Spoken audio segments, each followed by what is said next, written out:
Hello everyone, आप सबका एक बार फिर से स्वागत है मेरे यूट्यूब चैनल में। आई होप आप सब लोग बहुत अच्छे होंगे। तो जैसे कि आप लोग थंबनेल से समझ चुके होंगे कि आज के इस वीडियो में हम बात करने वाले हैं राणा फैमिली के बारे में, यानी कि मनीष राणा और उनकी फैमिली के बारे में।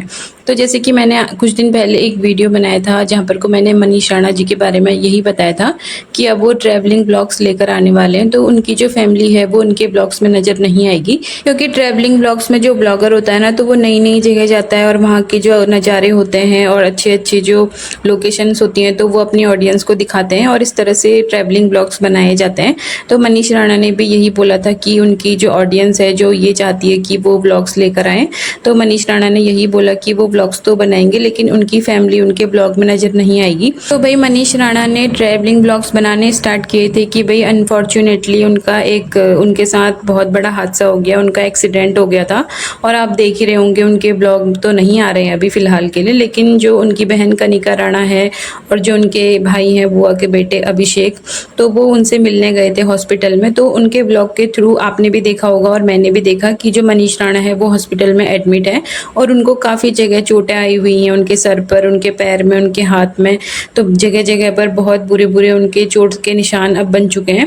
अब पता नहीं वो कब तक रिकवर हो पाएंगे या फिर कब तक उनके जो ट्रैवलिंग ब्लॉग्स होंगे वो फिर से आ पाएंगे, ये तो हम अभी नहीं कह सकते क्योंकि उनको बहुत ज़्यादा चोटें लगी हैं। और भाई उनकी इस हालत को देखकर तो अभी यही लग रहा है कि उनको अभी रिकवरी में टाइम लगेगा। वो तो भगवान का शुक्र है कि भाई उनको ज़्यादा नुकसान नहीं हुआ, बस थोड़ी बहुत चोटें आई, वो तो खैर जल्दी रिकवर हो जाएंगे। अब यही हम उम्मीद करते हैं कि वो जल्दी ही स्वस्थ हो जाएं और फिर से उनके ब्लॉग्स आएँ।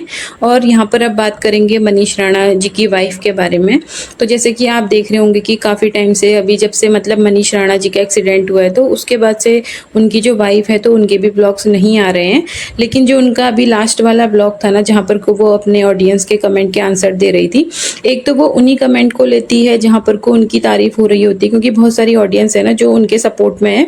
तो मनीष राणा जी की जो वाइफ है वो उन्हीं कमेंट्स के आंसर देती है जहाँ पर को उनकी वाइफ की तारीफ हो रही होती है, फिर उनकी वाइफ की फैमिली की तारीफ हो रही होती है, और उन कमेंट्स को लेती है जहाँ पर को उनके ससुराल वालों की बेइज्जती हो रही होती है। तो भाई एक तरफ से अगर बोला जाए ना, तो जो मनीष राणा जी की वाइफ हैं तो भाई उनकी जो मेंटेलिटी है ना वो अभी भी चेंज नहीं हुई है। अभी भी उनके मन में अपने ससुराल वालों के लिए नफरत ही भरी पड़ी है। एक साइड से बोलती हैं कि जो मुझे अपने हस्बैंड मनीष राणा के साथ रहना है, और दूसरी साइड से अपने हस्बैंड की भी बुराई करती है, और साथ में खैर और फैमिली वालों की तो वो बुराई हमेशा से करती ही हैं। लेकिन उनका अभी भी जो लास्ट वाला ब्लॉग था ना, तो उसमें यही कहना था कि भाई मुझे अपने हस्बैंड मनीष राणा को तलाक नहीं देना, मैं उनके साथ ही रहना चाहती हूँ। और बहुत सारी ऑडियंस ने उनको कमेंट किए थे मनीष राणा जी की वाइफ को, तो लोगों ने यही बोला था कि आप अपने ससुराल क्यों नहीं जा रही हो। तो भाई उनका ये कहना था कि भाई मेरे ससुराल वालों ने तो मेरे लिए ताले लगा रखे हैं, इसलिए मैं वहाँ नहीं जा सकती हूँ, ऐसा कहना था मनीष जी की वाइफ का। और अब तो खैर क्या ही बोले, जो मनीष राणा जी उनकी जो हालत है भाई वो तो खुद उनकी वाइफ भी देख ही रही होंगी। तो अगर वो अभी भी अपने रिश्ते को सही करना चाहती हैं तो इससे अच्छा मौका उनके पास क्या हो सकता है, आप लोग भी खुद सोच सकते हैं। उनके हस्बैंड जिनके साथ वो रहना चाहती हैं वो खुद बोलती हैं कि भाई मेरे हस्बैंड तो अच्छे हैं, वो कान के कच्चे हैं, वो दूसरों से इन्फ्लुएंस हो जाते हैं, दूसरों की बातों में आकर मुझसे लड़ाई कर लेते हैं। तो भाई अगर जो मैडम जी हैं, जो मनीष जी की वाइफ हैं, उनको मैं अब मैडम बोल रही हूँ तो आप लोग समझ जाना। तो भाई जो मैडम जी है ना, उनका ये कहना है कि जो मेरे हस्बैंड हैं वही उस फैमिली में अच्छे हैं, बाकी तो सब बुरे हैं। तो भाई अगर इतने ही अच्छे आपके हस्बैंड हैं और आप उनके साथ रहना चाहती हैं, आप अपने रिलेशन को सुधारना चाहती हैं, तो भाई हॉस्पिटल के दरवाजे तो भाई सभी के लिए खुले रहते हैं। तो जब तक वो हॉस्पिटल में एडमिट हैं, जब तक वो रिकवर नहीं होते हैं, तब तक तो वो शायद हॉस्पिटल में ही रहेंगे ना, जब तक उनका ट्रीटमेंट चलेगा। तो आप वहाँ पर क्यों नहीं जा रही हो, मेरा सबसे बड़ा सवाल ये है। भाई आज 2 दिन हो गए, ना ही आपके ब्लॉग आए, ना ही और किसी के ब्लॉग में आप नज़र आए हमको।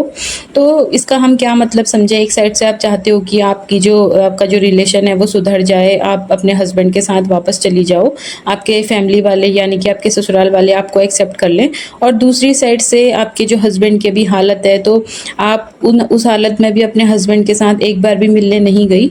तो तो इस वक्त पर जो जनता है भाई वो आपके बारे में क्या सोचेगी? आपके दिल में अगर उनके लिए थोड़ी सी भी जगह होती तो शायद आप उसी दिन जा चुकी होती उनसे मिलने के लिए जिस दिन उनका एक्सीडेंट हुआ था। तो भाई अभी मैडम जी के पास इतना अच्छा मौका है कि वो अपने रिश्ते को सुधार सकती हैं, फिर से उनके हस्बैंड और वो एक हो सकते हैं, लेकिन फिर भी वो पहल नहीं कर रही है। तो भाई ऑडियंस तो उनको ही गलत समझेगी ना, क्योंकि अभी जो मनीष हैं तो भाई उनकी ऐसी हालत तो है नहीं कि वो अपनी वाइफ से जाकर मिल सकें। तो भाई मुझे लगता है यहाँ पर को उनकी वाइफ को आना चाहिए उनसे मिलने के लिए, अगर वो अपने रिश्ते को फिर से सुधारना चाहती हैं और फिर से मौका देना चाहती हैं तो। और दूसरी बात यह है भाई मैडम जी का कहना है कि जो मनीष के फैमिली वाले हैं वो बहुत घमंडी हैं और हमने तो हर तरफ से कोशिश कर दी रिश्ते को सुधारने की, फैमिली एक करने की, लेकिन जो मेरे ससुराल वाले हैं वो ये नहीं चाहते कि हम दोनों एक हों। तो यहाँ पर को मुझे मैडम जी को एक सवाल पूछना है कि अगर वो ये नहीं चाहते ना कि आप दोनों एक हों, तो भाई वो आपको 2.5 साल से जानते थे, जब से मनीष जानते थे तो तब से वो लोग भी आपको जानते थे, तो वो शादी ही क्यों करवाते? भाई उन्होंने शादी में पूरा कंट्रीब्यूशन दिया है, भले मनीष के मम्मी पापा हो या फिर मनीष के बहन या फिर जीजा जी हो, तो भाई सबने अपनी अपनी तरफ से फुल सपोर्ट किया है शादी को। और आज आप ये बोल रहे हो कि भाई उनके आपके जो ससुराल वाले हैं वो ये नहीं चाहते कि आप और उनके हस्बैंड एक हों। भाई आप कैसे इतना झूठा इल्जाम लगा सकते हो दूसरे पर? अगर वो इतने ही बुरे होते, वो नहीं चाहते ना कि अगर आप मनीष की लाइफ में आओ, तो वो शादी भी होने देना नहीं चाहते। जब उन्होंने शादी होने दी होगी तो क्या वो उन्होंने मजाक के लिए होने दी होगी? क्या उन्होंने ये सोचा होगा कि भाई हम मनीष की 2.5 महीने के लिए शादी करवाते हैं, उसके बाद इसकी शादी को तोड़ देंगे? भाई कोई इतना पागल नहीं होता, खासकर जो माँ बाप जो अपने बेटे की शादी करवाएं और वो फिर ये चाहेंगे कि भाई उनके जो बेटे का घर है वो 2-2.5 महीने में ही बर्बाद हो जाए। भाई एक माँ बाप के ना बहुत अरमान होते हैं अपने बच्चों के लिए, और कोई नहीं चाहता, कोई माँ बाप ये नहीं चाहेगा कि उसके बच्चे का कभी बुरा हो या फिर उसका घर बर्बाद हो। तो अभी भी कई लोग ये सोच रहे हैं कि जो मैडम जी है उनको अपनी गलती का एहसास हो गया है, तो भाई ऐसा कुछ भी नहीं है। मैडम जी के दिल में अपने ससुराल वालों के लिए जो नफरत भरी हुई है, खासकर अपनी ननद कनिका के लिए, रोहित के लिए और साथ ही अपने सास ससुर के लिए, तो भाई वो अभी भी बिल्कुल भी कम नहीं हुई है। वो तो उनको देखना ही नहीं चाहती, बस उनको अपने हस्बैंड मनीष के साथ रहना है, बाकी उनको किसी से कोई मतलब नहीं है।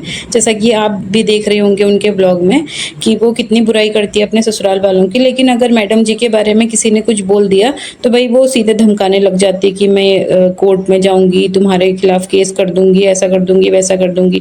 भाई अपने ससुराल वालों की तो खुलेआम इंसल्ट किए जा रही हो, तो आपको भी तो बदले में इंसल्ट ही मिलेगी ना, क्योंकि आप अगले बंदे को अगर इस तरह अभी भी सोशल मीडिया पे बदनाम करोगे तो उनकी भी तो ऑडियंस है, उनकी ऑडियंस भी जानती है उन लोगों को कि वो कैसे हैं, उनकी इमेज सोशल मीडिया पे कैसी है। तो अभी भी मैडम जी का वही हाल है, वो अभी भी अपने ससुराल वालों की सोशल मीडिया पे भर भर के इंसल्ट कर रही है। बस अब ये है कि वो इंसल्ट कर रही है तो उनका जो इंसल्ट करने का तरीका है ना भाई वो थोड़ा चेंज हो गया। अब वो लोगों के कमेंट उठाती हैं और उन्हीं कमेंट्स को उठाती हैं जिनमें उनके ससुराल वालों की भर भर के इंसल्ट की होती है, लेकिन अभी भी वो एक भी मौका नहीं छोड़ रही है अपने ससुराल वालों को बदनाम करने का, उनकी इंसल्ट करने का। तो अब देखते हैं कि जो मैडम जी हैं वो अपने हस्बैंड मनीष राणा जी से मिलने जाती हैं या नहीं जाती हैं, क्योंकि उनके अभी 2 दिन से तो कोई भी ब्लॉग नहीं आ रहे हैं। अब जो भी उनके ब्लॉग्स आते हैं तो हम आपको जरूर अपडेट देंगे। तो आपका क्या कहना है मेरी इस वीडियो के बारे में? कमेंट सेक्शन में अपनी राय जरूर देना, और अगर आपको मेरी वीडियो अच्छी लगी हो तो लाइक, शेयर और चैनल को सब्सक्राइब भी जरूर करना। तो आपसे मिलते हैं फिर से एक नई वीडियो।